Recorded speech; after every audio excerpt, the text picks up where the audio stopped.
दयालो दयालो दयाल। जय गुरु। आज आलोचनार विषय हेउची सुखमय दाम्पत्य जीवन। सुख गोटे एमिति जिनिस ताकू किए बा न चाहे, कारण एथिरे थाए जीवन वृद्धिर अमोघ शक्ति जदि से सुख सत हुए।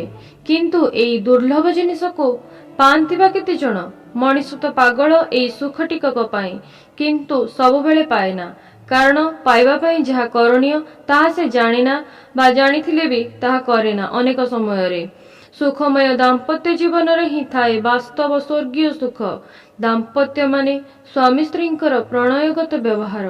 सुखमय अर्थात सुखरे भरा शारीरिक मानसिक और बाचिक सबु दिगरे। एही प्रसंग रे श्री श्री ठाकुर आलोचना माध्यम रे अनेक कथा कहि जाइछन्ति। सुखमय बा मधुमय दाम्पत्य जीवन कथा कहिबा पूर्वरु आमको जानिबाकु हेबो पुरुष और नारीर वैशिष्ट्यर मूल केउठी। श्री श्री ठाकुर कहिले, गोटे ढेउर उद्वेलित अवस्थाटा जेमिति पुरुष, अवहेलित अवस्थाटा जेमिति नारी। अवहेलित उपरे भरा देई जेमिति उद्वेलित ठिया हुए प्रकृति बा नारी जेमिति पुरुषर विश्राम क्षेत्र। नारी पुरुषर परिपोषक, पुरुष नारीर परिपूरक, उभय मिशिकी एक। नारी जेमिति पुरुष सत्तार बाकी टिकक बा अर्धांगिनी, सेथिपाई मनोवृत्ति अनुसारिणी स्त्रीर कथा कहे। स्वामी जेमिति स्त्रीर सत्ता। आलोचना प्रसंग द्वितीय खंड। दाम्पत्य प्रणय परिपक्व हुए सेहि मानकर जेउमानकर परिपूरणर उच्च आदर्शंक ठारे थाए वृत्तिभेदी अनुराग। पुरुषर उद्वेलित अवस्थाटा जदि आदर्श बा पुरुष श्रेष्ठंक सहित संलग्न न रहे, तेबे तार पौरुष ही लोप पाइबाकु बसे। से काममुग्ध होई उठे। नारी ठारे तार परिपूर्णी प्रतिभा ही नष्ट होई थाए। नारी सेपरि पुरुष को नहीं सुखी होई पारे ना। सांसारिक जीवन रे स्त्रीर दरदी श्रद्धा और उत्साह उद्दीपना पुरुषर जीवन संवेग कर्म शक्ति को अनेक रूप में ज्वलंत करि तोले। सेथिपाई स्वामी स्त्री हेबा दरकार सम अथच विपरीत।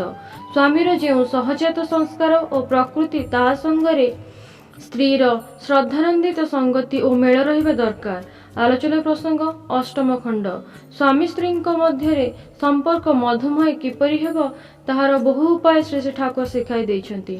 दिनकर कथा जणे माँ प्रश्न कले, स्त्री स्वामी सहित भल व्यवहार करने सत्वे स्वामी जेउठी स्त्री सहित दुर्व्यवहार करे सेठारे स्त्री कौन करिवो?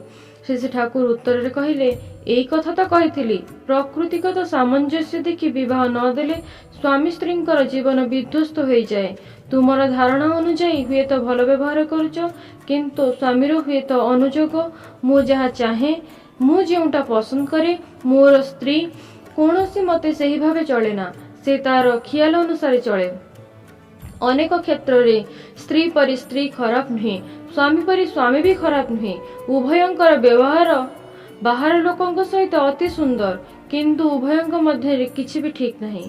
विवाह जदि अमेल घटी थाए, सेठारे स्त्रीर स्वामीर प्रकृतिटा को बुझिबाकु चेष्टा करिबा उचित एवं स्वामी को जहा भल लागे ओ भल हुए निजर व्यवहार सेही भावे नियंत्रित करिबाकु चेष्टा करिबा उचित।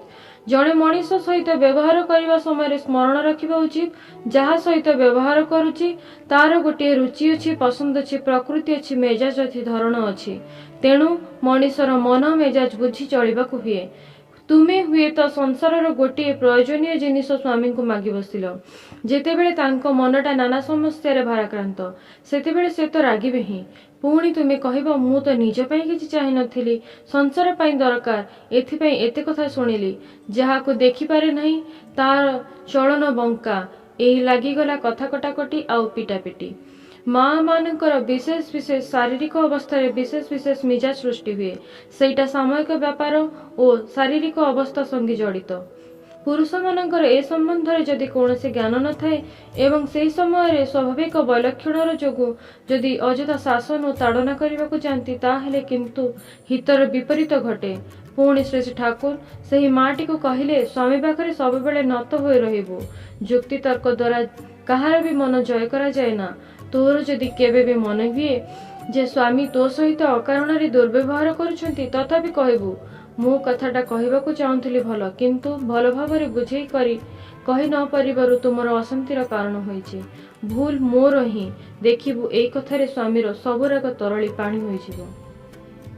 ଗୋଟିଏ ଜାଗାରେ କେବଳ ସ୍ୱାମୀ ବିରୁଦ୍ଧରେ ଠିଆ ହୋଇପାରୁ ଯଦି ଦେଖିବୁ ସ୍ୱାମୀ ତାଙ୍କର ମା ବାପା ବା ଗୁରୁଜନଙ୍କ ସଙ୍ଗେ ଅସମୀଚୀନ ବା ଅନୁଚିତ ବ୍ୟବହାର କରୁଛନ୍ତି। ସ୍ତ୍ରୀ ନିଜର ସ୍ୱାର୍ଥ ପାଇଁ ଯଦି ସ୍ୱାମୀଙ୍କୁ ଗୁରୁଜନ ଓ ଆତ୍ମୀୟ ସ୍ୱଜନଙ୍କ ଠାରୁ ବିଚ୍ଛିନ୍ନ କରି ନିଜ ଅଞ୍ଚଳ ଧାରା କରିବାକୁ ଚାହେଁ, ତେବେ ଏହାଦ୍ୱାରା ଯେ ସ୍ୱାମୀ ପ୍ରତି ନିଜର ଶତ୍ରୁତା କରାହୁଏ ଏ କଥାଟା ବୁଝେ ନା। ସେମାନଙ୍କ ପ୍ରତି ଦାୟିତ୍ୱ ଓ କର୍ତ୍ତବ୍ୟହୀନ କରି ତୋଳିଲେ ସେ ଧୀରେ ଧୀରେ ଅମଣିଷ ହୋଇ ଉଠେ। ତାର ଜଗତଟା ହୋଇଯାଏ ସଂକୀର୍ଣ୍ଣ। ଯାହାଙ୍କୁ ଖୁସି କରି, ଯାହାଙ୍କ ଆଶୀର୍ବାଦ ଓ ପ୍ରସାଦ ଲାଭ କରି ମଣିଷ ବଡ଼ ହେବାର ପ୍ରେରଣା ପାଏ, ତାଙ୍କ ପ୍ରତି ଟାଣଟା ଯଦି ଛିଣ୍ଡିଯାଏ, ତେବେ ତାର ଜୀବନରେ ସମ୍ବଳ କ'ଣ ରହିଲା ତା ତ ବୁଝେ ନା।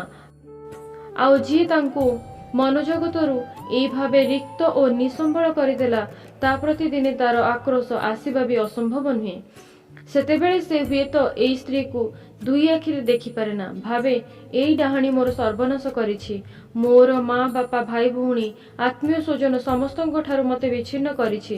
ମୋର ସୁନ୍ଦର ବଗିଚାକୁ ଶୁଖେଇ ଦେଇଛି। ସେ ମତେ ବି ଚାହେଁ ନା। ସେ ଚାହେଁ ମୋ ଦ୍ୱାରା ତାର ଖିଆଲ ପୂରଣ କରିବାକୁ।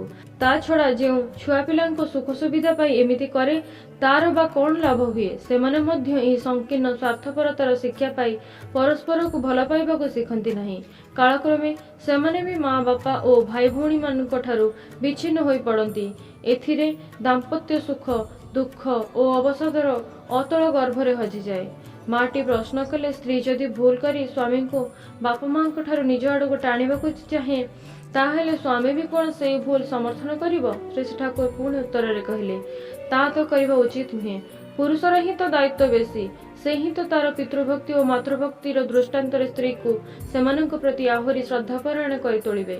ଯେଉଁଠାରେ ସ୍ୱାମୀର ଏତେ ଟିକେ ଦୃଢ଼ତା ଓ ପୌରୁଷ ନାହିଁ, ସେଠାରେ ସତୀ ସ୍ତ୍ରୀର ଅନେକ କିଛି କରଣୀୟ ଅଛି। ସେ ଯଦି ସ୍ୱାମୀର ଭଲ ହିଁ ଚାହେଁ, ତେବେ ତା ହିଁ କରିବ ଯେଉଁଥିରେ ସ୍ୱାମୀର ମଙ୍ଗଳ ହୁଏ। ସ୍ୱାମୀ ଯଦି ତାର ମା ବାପାଙ୍କର କର୍ତ୍ତବ୍ୟଚ୍ୟୁତ ହେବାକୁ ଚାହେଁ, ସେ ବରଂ ସେତେବେଳେ କଳକୌଶଳ ଚେଷ୍ଟା କରିବ ଯେଉଁଥିରେ ମା ବାପାଙ୍କର ପ୍ରତି ତାର ଟାଣ ବଢ଼େ ଏବଂ ଆବେଗ ଭରେ ସେ ତାଙ୍କର ସେବା ଯତ୍ନ କରେ। ମଣିଷର ଅନ୍ତରରେ ଶ୍ରଦ୍ଧା, ଭକ୍ତି, ପ୍ରୀତି ଇତ୍ୟାଦି ବଢ଼ାଇବା ପାଇଁ ଅନେକ ସମୟରେ ଦ୍ୟୁତିଗିରି କରିବାକୁ ହୁଏ। ସ୍ତ୍ରୀ ହୁଏତ ସ୍ୱାମୀଙ୍କୁ କହିଲା, ବାପା ମା ତୁମକୁ ଖୁବ୍ ଭଲ ପାଆନ୍ତି। କହନ୍ତି, ସେ ରାଗାରାଗି କଲେ କ'ଣ ହେଲା? ମନ ତାର ଖୁବ୍ ଭଲ, ବାହାର ଆଡମ୍ବର ନାହିଁ, କିନ୍ତୁ ସମସ୍ତଙ୍କ ପ୍ରତି ଖୁବ୍ ଟାଣ।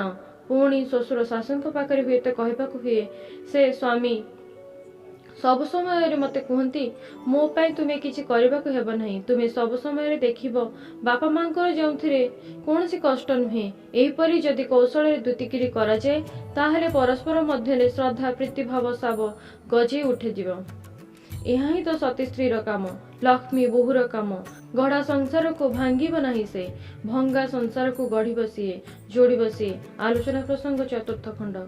କେତେ ସୁନ୍ଦର କଥା। ଯୁଗ ପୁରୁଷୋତ୍ତମ ଶ୍ରୀ ଠାକୁର ଅନୁକୂଳ ଚନ୍ଦ୍ରଙ୍କର ଏଇ କେତୋଟି କଥା ନାରୀ ପୁରୁଷ ଉଭୟ ଯଦି ମାନି ଚଳନ୍ତି ଶ୍ରଦ୍ଧାର ସହିତ, ତେବେ ମଧୁମୟ ଦାମ୍ପତ୍ୟ ଜୀବନ ସାରା ଜୀବନ ବାନ୍ଧି ହୋଇ ରହିବ, ଏଥିରେ ସନ୍ଦେହ ନାହିଁ। ଆଲୋଚନାଟି ଉଦ୍ଧୃତ କରିଛନ୍ତି ଶ୍ରୀମତୀ ମିନୁ ରାୟ, ଭୁବନେଶ୍ୱରରୁ। ଜୟ ଗୁରୁ।